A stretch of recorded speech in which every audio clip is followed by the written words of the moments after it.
Salut à tous, très chers abonnés. J'espère que vous vous portez bien. Ouais. Nous, ça va. Vous avez pu le constater en cette affaire de Mabio, toujours dans les tours. Le live de Mabio a fait ressortir beaucoup d'inquiétudes. Beaucoup de personnes se sont senties touchées. Beaucoup de personnes ont vu beaucoup de femmes ont vu leur histoire, qu'elles ont vécu, tout ça. C'est revenu dans les textes. Parce que le direct de ma bio a fait vraiment peur beaucoup de personnes. Beaucoup n'ont pas suivi le direct, même si au moins 100 000 personnes étaient connectées et tout. Mais beaucoup n'ont pas suivi le direct. D'autres ont coupé les parties du direct pour mettre ça sur les réseaux, sur les plateformes. D'autres personnes comme moi ont vu une portion du direct et tout, une partie du direct et tout.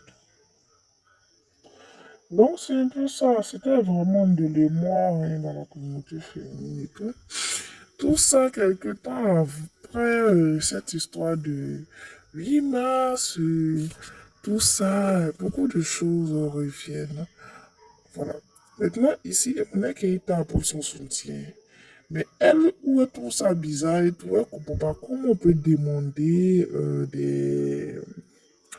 comment on peut demander à Mabio, quelque chose qu'on a vécu depuis des mois passés, donner les preuves au fait.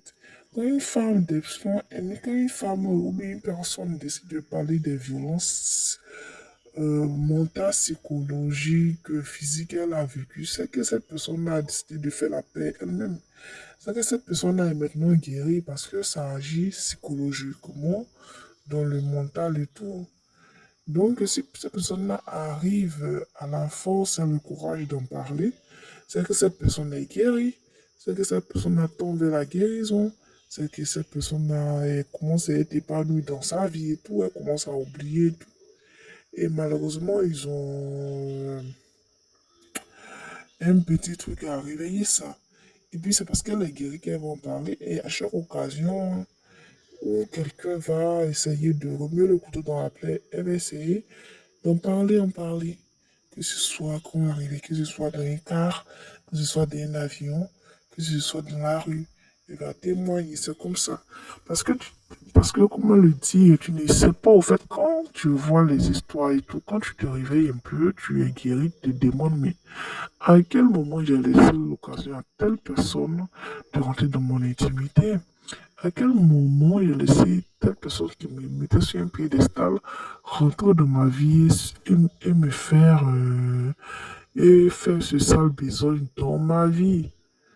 Voilà, me porter main, me rabaisser, dire les propos méchants. Donc, chaque femme a forcément vécu ça. Et aussi, Monet qui t'a dit que vraiment, elle s'est retrouvée un peu. Beaucoup de femmes se sont retrouvées.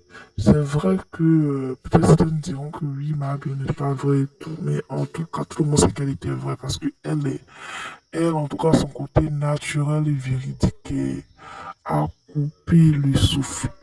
Donc, c'est un peu ça que Monet qui t'a apporté son soutien et tout. Donc, dites ce que vous en pensez. C'est ce que Monique a eu à dire et tout. Et d'ici là, portez-vous bien, très chers abonnés. Prenez soin de vous et restez scotchés.